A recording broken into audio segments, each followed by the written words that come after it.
Yuk belajar statistika agar hidup lebih bermakna. Assalamualaikum warahmatullahi wabarakatuh. Mari kita lanjutkan bagian kedua dari materi deskripsi data. Kali ini kita membahas bagaimana cara menyajikan data numerik. Jaga fokus Anda agar belajar jadi bermakna. Mari kita mulai.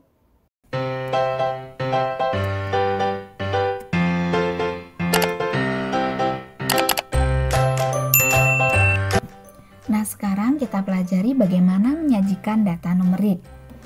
Seperti halnya dengan data kategorik, menyajikan data numerik dapat dilakukan melalui tabel dan juga grafik. Untuk tabel dapat ditampilkan melalui tabel distribusi frekuensi data berkelompok dan melalui tabel statistik ringkasan. Nah, tapi pada video ini kita hanya akan membahas tabel distribusi frekuensi data berkelompok. Melalui grafik kita dapat sajikan data menggunakan diagram titik atau dot plots, diagram daun atau stem and leaf plots, kemudian diagram garis atau line chart, kemudian histogram, dan diagram kotak garis atau box plot. Tabel distribusi frekuensi data berkelompok digunakan untuk menyajikan data kuantitatif atau numerik. Kemudian isi tabelnya meliputi selang kelas, frekuensi masing-masing kelas, dan frekuensi relatif masing-masing kelas.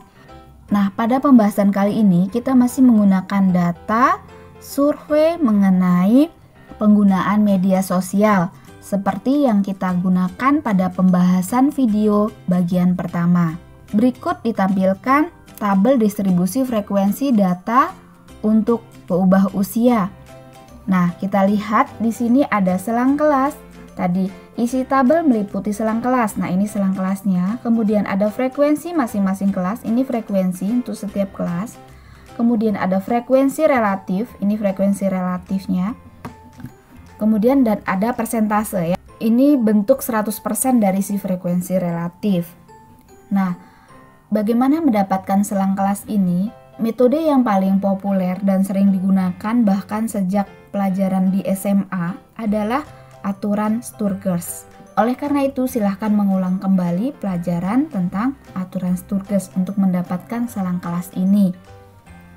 Nah, setelah kita mendapatkan selang kelas, maka kita lihat frekuensinya. Ini artinya bahwa responden yang berusia antara 14 sampai 17 tahun itu ada 16 orang. Kemudian yang berusia 18 sampai 21 tahun itu ada 25 dan seterusnya. Seperti ini cara membacanya. Kemudian frekuensi relatif ini didapatkan melalui pembagian antara frekuensi kelas KI dengan frekuensi total. Nah, untuk 0,15 ini diperoleh dari 16 dibagi 105. Nah, tentu Anda mengetahui bagaimana mendapatkan persentase ini, yaitu frekuensi relatif dikali 100%. Dari tabel distribusi frekuensi ini, harapannya kita juga bisa melihat bagaimana bentuk sebaran datanya. Kita juga bisa mengetahui dan yang paling mudah kita dapatkan informasinya adalah mana rentang usia yang paling banyak respondennya. Nah, dari sini terlihat bahwa yang paling banyak respondennya itu berkisar antara 18 sampai 21 tahun, yaitu sebesar 24%. Tabel distribusi frekuensi ini juga berguna nantinya untuk membentuk histogram. Selanjutnya kita lihat dulu penyajian grafik untuk data kuantitatif yang pertama, yaitu dot plot atau diagram titik. Nah, kita akan membahas bagaimana dot plot untuk data usia. Nah, seperti ini dot plotnya. Ini adalah nilai-nilai dari peubah usia. Kemudian titik-titik ini menggambarkan data-datanya. Terlihat bahwa yang berusia 14 tahun ada 2 orang dan seterusnya. Nah, mudah dilihat bahwa dari dot plot ini kita ketahui Mayoritas usia responden adalah berkisar antara 15 hingga 30 tahun. Kalau kita mengambil rentang yang lebar ya, dari sini nih 15 hingga 30 tahun ini. Kemudian mudah dilihat bahwa kisaran atau rank data adalah 14 sampai 45 tahun. Ini ya. Titik yang sebelum 15 ini adalah 14. Kemudian paling tingginya adalah 45 tahun ini. Kemudian dot plot menampilkan data setiap pengamatan. Jadi kita dapat lihat nih datanya berapa saja. Nah, ini sebelum 15 ini ada 14. Jadi datanya itu 14, 14, kemudian 15, 15, 15, 16 tidak ada ya. Kemudian lanjut ke 17, 18, 19, 20 dan seterusnya. Nah, jadi data-datanya itu dapat kita ketahui melalui dot plot ini. Kemudian dot plot juga menampilkan frekuensi kejadian. Selain data-datanya juga ditampilkan, frekuensinya juga ditampilkan ya. Jadi dari sini kita bisa lihat. Tadi disebutkan bahwa yang 14 ada 2 gitu. Yang 15, dan 17 dan seterusnya bisa dihitung melalui banyaknya titik yang ada di nilai tersebut. Nah, ini adalah dot plot. Selanjutnya kita bahas diagram dahan daun. Nah, sesuai dengan namanya, diagram dahan daun ini terdiri atas bagian dahan dan bagian daun.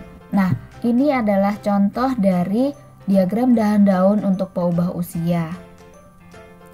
Apa yang dapat kita katakan tentang diagram dahan daun? Jadi diagram dahan daun menampilkan distribusi data kuantitatif yang sudah terurut dari yang terkecil ke yang terbesar. Jadi ini dahannya itu harus mulai dari yang terkecil. Kita lihat datanya. Oh, datanya tadi yang terendahnya 14. Berarti kita harus mulai dari angka 1 sebagai puluhan, angka puluhannya di sini gitu. Kalau data terkecilnya misalnya usianya 9 tahun, berarti bagian dahannya ini harus isinya 0 gitu, harus dimulai dari 0 begitu. Kemudian bagian-bagiannya terdiri atas dahan dan daun ya, seperti saya sebut tadi. Ini dahannya, ini daunnya. Kemudian bagian daun selalu terdiri atas 1 digit. Jadi yang di sini ini harus selalu terdiri atas 1 digit. Sedangkan bagian dahannya boleh 1 digit atau 2 digit tergantung pada datanya gitu. Misalnya datanya ratusan, berarti boleh menampilkannya di sini 2 digit gitu. Kemudian bagian dahan terletak di sebelah kiri dan bersesuaian dengan bagian daun jika ada di sebelah kanan. Nah, jadi ini bagian dahan 1, ini daunnya ya. Daun 4, 5 ini menunjukkan datanya. Ini dibaca bahwa data pertama itu adalah 1 dengan 4 berarti 14. 1 dengan 4 lagi berarti 14 lagi. Tadi terlihat kan bahwa yang berusia 14 tahun ada 2 orang. Nah, ini dia. 14, 14. Kemudian berusia berapa? 15 sampai segini. Gitu. Terus ini berarti usianya 17 dan seterusnya. Ini usia 45, ini usia 42 gitu. Sedangkan ini ketika bagian daunnya itu kosong, itu artinya datanya tidak ada. Artinya di sini tidak ada data yang nilainya 36 dan 37. Seperti itu. Selanjutnya kita identifikasi bagian-bagian lain dari atau informasi yang dapat diambil dari diagram dahan daun. Yang di kotak ini, warna pink ini adalah posisi median yang ditunjukkan dengan adanya kurung, tanda kurung di sini. Lalu apa ini? Angka-angka yang ditampilkan di sebelah dahan ini apa? Ini merupakan frekuensi kumulatif dari atas dan bawah hingga posisi median. Dari atas ke median, ini kan posisi median di sini. Dari bawah ini ke sini. Gitu. Nah, kita lihat ya yang gampang menghitungnya. Untuk data 45 ada 2. Kemudian 42 ada 1. Karena ini kumulatif, jadi 2 ditambah 1 jadi 3. Kemudian ini ada 000, ada sebanyak 5 kali. Tadi 3 ditambah 5 ada 8. Nah, demikian cara membaca frekuensi kumulatifnya. Sedangkan angka 11 ini adalah frekuensi pada dahan yang mengandung median. Nah, jadi di sini yang mengandung median kan pada dahan 2 yang ini. Nah, frekuensinya ada 11 data, seperti itu. Sedangkan ini adalah informasi satuan dari daun. Jadi di sini posisi satuan gitu ya. Jadi daunnya itu posisinya satuan. Informasi yang dapat diperoleh dari diagram dahan daun yaitu mengenai sebaran data, kemudian ukuran pemusatan dan penyebaran data, kemudian keberadaan pencilan, ada pencilan atau tidak, kemudian keberadaan modus, apakah modusnya 1 atau 2, kalau 2 berarti namanya bimodus ya, itu. Nah, dari data ini kita dapat interpretasikan bahwa sebaran data cenderung menjulur ke kanan, kemudian pusat data ada di dahan 2 yaitu usia 25 tahun. Di sini pusatnya ya, tadi disebutkan mediannya dari sini. Usia berkisar antara 14 tahun sampai 45 tahun dapat dikatakan relatif menyebar. Kemudian tidak begitu jelas terlihat adanya pencilan di sini. Nah, selanjutnya kita bahas mengenai histogram. Nah, jadi histogram itu dibentuk dari tabel distribusi frekuensi data berkelompok dan bentuknya tidak unik tergantung dari lebar selang. Jadi sebenarnya lebar selang ini bisa diubah-ubah, tidak harus seperti ini. Sehingga lebar dari batang-batang pada histogram ini juga bisa diubah-ubah untuk dapat melihat sebaran data lebih jelas lagi. Nah, kita dapat merubah-rubahnya sesuai dengan kebutuhan untuk dapat mendeteksi bagaimana bentuk sebaran datanya. Kemudian, batang-batang dari histogram ini saling menyambung, berbeda dengan bar chart. Kalau bar chart itu kan untuk data kategorik, sehingga batang-batangnya tidak menyambung. Nah, batas antar batang pada histogram adalah tepi atas dan tepi bawah selang. Oleh karena itu, teman-teman silakan belajar mengenai tepi kelas interval atau selang. Kemudian, sumbu vertikalnya menampilkan frekuensi atau frekuensi relatif atau persentase. Nah, sekarang coba kita lihat histogram data usia dan histogram lamanya bermedia sosial ya. Informasi apa yang kita peroleh dari histogram yaitu sebaran data, pusat data dan penyebaran data, kemudian keberadaan pencilan, kemudian keberadaan bimodus. Jadi serupa juga dengan keberfungsian dari si diagram dahan daun tadi. Nah, dari histogram ini dapat kita ketahui informasi sebagai berikut bahwa sebaran data usia cenderung menjulur ke kanan, ya enggak? Ini menjulur ke kanan, relatif menjulur ke kanan. Kemudian tidak terlihat adanya pencilan atau pengamatan yang memencil. Kemudian tidak terlihat adanya dua modus atau bimodus ya. Jadi ini unimodus. Kemudian pusat data di sekitar 20-an. Nah, relatif ya, kita melihat di sini pusat datanya di sini, sekitar di sini puncaknya.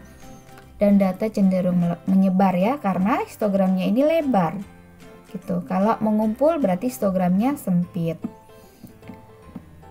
Selanjutnya untuk sebaran data lamanya bermedia sosial terlihat cenderung menjulur ke kiri. Kita melihatnya seperti ini menjulur ke kiri, ekornya lebih panjang ke sini. Kemudian terlihat ada pencilan atas nih, karena posisinya di kanan kita sebut sebagai pencilan atas. Kemudian pusat datanya di mana? Di sekitar relay 2,5 ya, di sini. Ini frekuensi yang tertinggi dan datanya tidak begitu menyebar. Rentangnya ini kecil ya. Dari 0, sekian sampai 4 dan tidak terindikasi adanya dua modus. Nah, sehingga kita dapat katakan dia modusnya 1 atau unimodus. Nah, kita telah mempelajari 3 metode penyajian grafik untuk data kuantitatif, yaitu dot plot, diagram daun, dan histogram. Lalu sebaiknya pilih yang mana ya? Nah, ini beberapa rambu-rambu yang bisa kita jadikan patokan. Pertama, bahwa diagram titik atau dot plot dan diagram dahan daun cocok untuk menampilkan data yang sedikit jumlahnya. Sedangkan histogram itu lebih efektif untuk menampilkan data yang banyak. Kemudian, histogram lebih fleksibel dalam penentuan selangnya. Jadi selangnya dapat dirubah sesuai dengan kebutuhan sehingga dapat diperoleh interpretasi yang bermakna mengenai sebaran datanya. Kemudian, pada diagram titik dan diagram dahan daun kita bisa membaca data pengamatan, namun pada histogram kita tidak bisa mengetahuinya. Nah, sekarang kita bahas mengenai sebaran data. Jadi, grafik ataupun tabel dapat menggambarkan sebaran dari data yang kita miliki. Misalkan histogram ini. Nah, apa yang bisa kita cermati dari histogram ini? Pertama, kita bisa identifikasi apakah datanya mengumpul atau berpencar. Nah, dari histogram ini terlihat ya, ini ada pengamatan yang memencil. Kemudian, apakah ada satu puncak atau dua puncak? Bentuk sebarannya, apakah simetrik atau menjulur? Nah, berbicara mengenai bentuk sebaran ini, coba kita lihat beberapa histogram yang menampilkan bentuk sebaran dan juga keberadaan modus. Pada histogram ini modusnya hanya satu, dikatakan unimodus atau unimodal. Kemudian pada histogram ini ada dua modus atau bimodal ya, dua puncak. Kita lihat ini puncak pertama, ini puncak kedua. Gitu. Jadi ini perbedaan antara unimodus atau bimodus. Kemudian mengenai sebaran data. Jadi sebenarnya kita bisa identifikasi sebaran data itu ada tiga, ada simetrik dan menjulur. Nah, menjulur itu ada menjulur ke kiri dan menjulur ke kanan. Ini yang ke kiri, ini yang ke kanan. Nah, pada kasus kehidupan kita sehari-hari, apa sih variabel atau peubah-peubah yang biasanya memiliki distribusi atau sebaran simetrik? Nah, contohnya adalah peubah IQ gitu. Artinya apa? Bahwa orang yang IQ-nya sangat rendah dengan yang IQ-nya sangat tinggi itu sedikit jumlahnya. Nah, mayoritas berada di rata-rata. Seperti ini. Kemudian apa contohnya peubah yang sebarannya menjulur ke kiri? Misalnya adalah waktu hidup manusia misalnya. Bahwa orang yang meninggal di usia muda itu lebih sedikit dibandingkan orang yang meninggal di usia lebih tua, seperti itu. Lalu, apa contohnya peubah yang sebarannya menjulur ke kanan? Yaitu income atau pendapatan. Nah, pendapatan itu menjulur ke kanan itu artinya bahwa orang yang pendapatannya besar-besar itu hanya sedikit, atau orang kaya itu relatif lebih sedikit dibandingkan orang yang pada umumnya. Nah, demikianlah pembahasan mengenai bentuk sebaran data. Materi ini masih akan bersambung pada bagian ketiga rangkaian materi deskripsi data, yaitu mengenai ukuran pemusatan dan ukuran penyebaran, serta box plot. Terima kasih dan selamat belajar. Assalamualaikum warahmatullahi wabarakatuh.